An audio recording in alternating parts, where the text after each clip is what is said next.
Hello everyone, welcome back to my channel Score Max. Class 10 math NCERT chapter है quadratic equation exercise 4.2 4.1 हमने पूरे question को solve कर दिया। देखिए 4.2 का पहला क्वेश्चन का क्या कर रहा है, फाइंड द रूट्स। क्या निकालना है? रूट्स निकालना है। रूट्स हम आपको समझाएंगे क्या होता है। बोलिए ये पॉइंट पर ध्यान दें, roots of the following quadratic equation. क्या दिया? क्वाड्रेटिक इक्वेशन हम आपको बताएं जिसका पावर 2 रहे और फैक्टराइजेशन मेथड से आपको अल्फा और बीटा हम बताए हुए थे पॉलिनोमियल्स में, वही रूट्स है जो फैक्टराइजेशन मेथड से भी कर रहा था और कर रहा था कि एलएचएस और आरएचएस से भी, सम ऑफ रूट्स और प्रोडक्ट ऑफ रूट्स से भी सॉल्व किए। देखिए वही रूट्स करा है निकालने के लिए। अगर किस जो मेरे वीडियो कंटिन्यू देखते होंगे उनको पता होगा कि रूट्स क्या है। फिर हम जो नहीं अभी नए से जुड़े हैं उनको भी मैं बता देता हूँ। देखिए क्या है, पहले देखिए क्वाड्रेटिक इक्वेशन का मतलब होता है जिसका पावर 2 हो। देखिए इसका पावर 2 है, सबका पावर 2 होगा तभी वो क्वाड्रेटिक इक्वेशन कहलाएगा। 2 है, 2 है, 2 है, पावर 2 होना चाहिए। अब देखिए इक्वेशन क्या है, x² - 3x - 10 बराबर 0। अब क्या है, किसके मेथड से? Factorization method. ये भी ध्यान देना है, फैक्टराइजेशन मेथड आपको पॉलिनोमियल्स में भी बताएं। देखिए इसमें भी एक्सरसाइज 4.1 में भी बताएं। देखिए इसको क्या करते हैं, इसमें 1 से मल्टीप्लाई करते हैं, 10 से मल्टीप्लाई करें 2 बार में, 5 से एक बार में 1 बार आ गया। ठीक, अब देखिए क्या करेंगे। अब हमको क्या करना रहता है फैक्टराइज मेथड में ना, देखिए हमको 3x निकालना रहेगा। पहले दिमाग में रखना है कि हमको बीच वाला अंक निकालना है। ऐसा कौन सा हम पैटर्न इसमें बनाए हैं कि हमको 3x आ जाए, मतलब घटाने पर या जोड़ने पर 3x, मल्टीप्लाई करने पर तो 10x आ ही जा रहा है। अब घटाने पर मतलब घटाएं या जोड़े तो 3x आ जाए। तो देखिए हम लिख सकते हैं 5 - 2, 5 - 2 लिख देंगे तो 3। आप 5 से 2 से मल्टीप्लाई कर देंगे तो 10 आ जाएगा। तो बस x है तो x लगा दें, 5x - 2x - 10 जैसा वैसे लीजिए बराबर 0। बस यही फैक्टर है। जैसे यहाँ पर सिर्फ आप तोड़ दीजिएगा, आपका क्वेश्चन एकदम ईजी से सॉल्व हो जाएगा। बस अब कुछ नहीं करना है, आपने तोड़ दिया। अब देखिए इन दोनों में क्या कॉमन है, x कॉमन है तो x को बाहर निकालनी है। तो 2 तो x है तो एक x बचा, इसमें से एक x है तो x चला गया तो 5 लिखा गया। अब यहाँ पर देखिए दोनों में माइनस कॉमन ले लीजिए।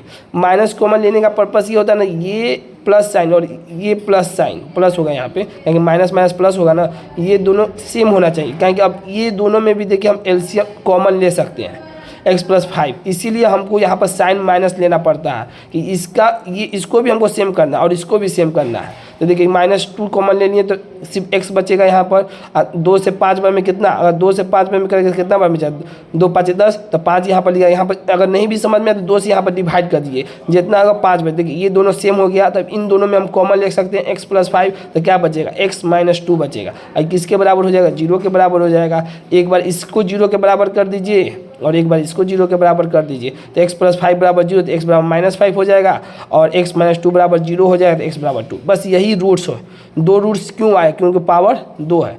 तो 2 रूट्स आ गया, एक रूट्स ये आ गया, ये रूट, इसी को कहते हैं रूट्स। रूट्स का क्वाड्रेटिक इक्वेशन का, तो क्वाड्रेटिक इक्वेशन का दिया हुआ है और किसके मेथड से हम किए, देखिए ये जो किए हैं ये फैक्टराइजेशन मेथड है।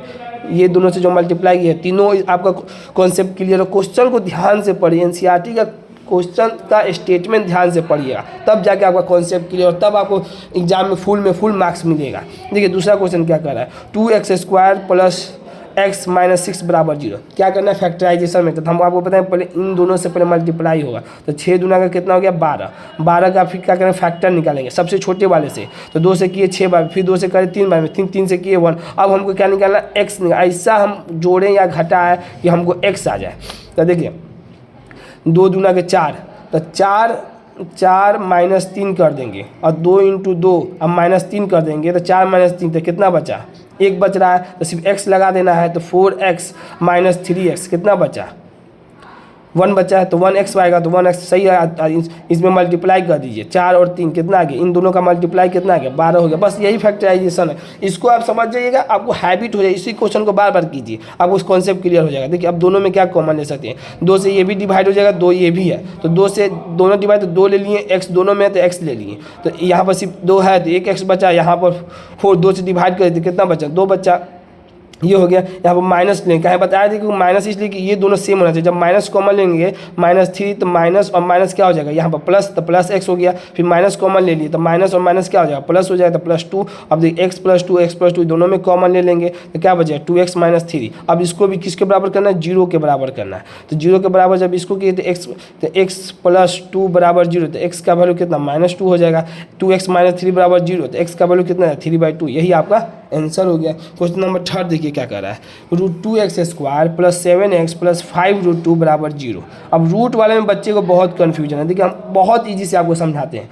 देखिए क्या है इसमें रूट में, देखिए यहाँ पर वहाँ पर थोड़ा सा नहीं दिख रहा होगा, देखिए यहाँ पर बनाते हैं फिर से, कुछ करना नहीं, पहले आपको समझा देते हैं। पहले देखिए √2x² को पहले फैक्टर है, देखिए इसमें क्या करते हैं, √2 × 5√2 से मल्टीप्लाई करते हैं। यहाँ दिए ये दोनों से पहले तो आपको बताया फैक्टराइज निकालने के लिए, जब देखिए √2 और √2 आपको बताए थे कि √a × √a कितना होता है, a होता है, तो √2 × 2 तो 2 × कितना बचा 5, 10 हो गया। बस 10 को तोड़ देना है, 10 को तोड़े 2 बेरी में तो कितना 5 आ गया, 5 से कोड़े 1 बार में तो 1 आ गया। अब हमको क्या निकालना है, बीच वाला अंक निकालना है, 7 निकालना है। तो कैसे लिख सकते हैं इसको, 5 अब प्लस 2 लिख सकते हैं कि नहीं, 5 + 2 7 आ गया। अब 5 और 7 से मल्टीप्लाई कीजिए तो कितना 10 आ जाएगा। तो देखिए 5x + 2x हो गया तो 7x आ गया। ठीक, अब क्या करना है, देखिए x दोनों में क्या है, x कॉमन है, कोई कॉमन नहीं तो x तो है, x ले लिए तो क्या बचेगा, √2x बचेगा, 2 है तो 1 बचेगा, प्लस कितना 5 बच जाएगा।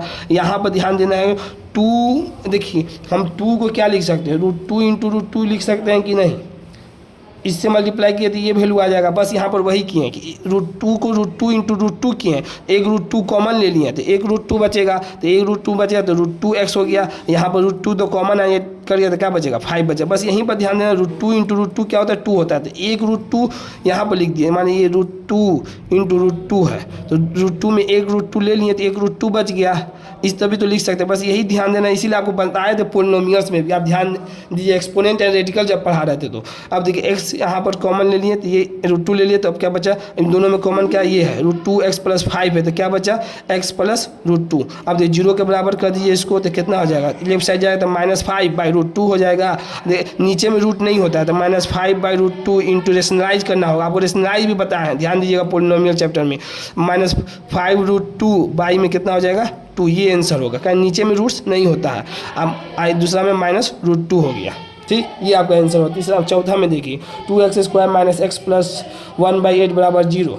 क्या लिए हम, पहले एलसीएम ले लेंगे, क्योंकि नीचे में 8 है ना, तो एलसीएम लेंगे तो देखिए 8 हो गया, 1 4 8, 8 दूना का 16x², 1 का 8, 8x हो जाएगा, 8 1 बेर में तो 1 आ गया। इसको इस 0 से मल्टीप्लाई कर दें तो 0 हो जाएगा, ये इधर जाएगा तो 0 हो जाएगा, 0 से जो भी मल्टीप्लाई कीजिए वो 0 हो जाएगा। अब देखिए 16x² - 8x + 1 बराबर 0। अब देखिए फिर इसका फैक्टर करना है तो 1 से मल्टीप्लाई तो 16 2 में 8, फिर 2 से किए तो कितने बार में 4, फिर 2 से किए 2, फिर 2। अब क्या लाना है हमको, 8 लाना है। 8 लाना है तो कैसे आएगा भाई, देखिए 4 + 4, अगर 4 + 4 को जोड़ देंगे तो 8 आ जाएगा। इसमें माइनस है तो माइनस दोनों को कर दिए, माइनस जोड़िए तो -4 -4 तो -8 कर देते हैं, कहीं यहाँ साइन भी देखना है, साइन माइनस है तो -4 जोड़ेंगे तो 16x² हो गया तो -4 -4 कितना 8, और दोनों में मल्टीप्लाई कीजिए तो 16 + 1 बराबर 0। 4 और x दोनों में कॉमन 4 से ले तो 4x, x 1 होता है 1 बचेगा, -1 हो जाएगा, फिर माइनस कॉमन लेंगे क्योंकि ये हमको लाना तो माइनस माइनस क्या होगा प्लस, तो 4x प्लस माइनस माइनस, अब दोनों में कॉमन क्या 4x - 1, 4x - 1 कॉमन हो गया तो क्या बचा 4x - 1, x का वैल्यू 0 के बराबर कीजिएगा तो 1/4 ये आंसर आ गया। चौथा पांचवा देखिए क्या कर रहा है, 100x² - 20x + 1 बराबर 0। 100 × 1 100 होगा, 100 का निकालिए फैक्टर तो 50 फिर 2 से 25 फिर 5 से 25 फिर 5 से 1, कितना लाना है हमको 10 लाना है। तो देखिए 5 × 10 कीजिए, ये 5 × 10 और फिर 5 × 10 कर दीजिए। ठीक, क्या करें माइनस में तो -10 और फिर -10 कितना हो जाएगा -20 हो जाएगा। तो देखिए 100x² - 10x - 10x + 1 कितना कॉमन लेने हैं दोनों में 10 कॉमन लेने तो कितना बचा 10x - 1, फिर -1 कॉमन लेने तो 10x - 1, 10x - 1 10x - 1 बराबर 0, x बराबर 1/10 1/10। यही आपका आंसर हो। अभी भी आपको डाउट हो तो कमेंट सेक्शन में डाउट पूछ सकते हैं। अगर मेरी वीडियो पसंद आई हो तो इसे लाइक करें, अपने दोस्तों के साथ शेयर करें और चैनल को सब्सक्राइब भी करें। Thank you so much.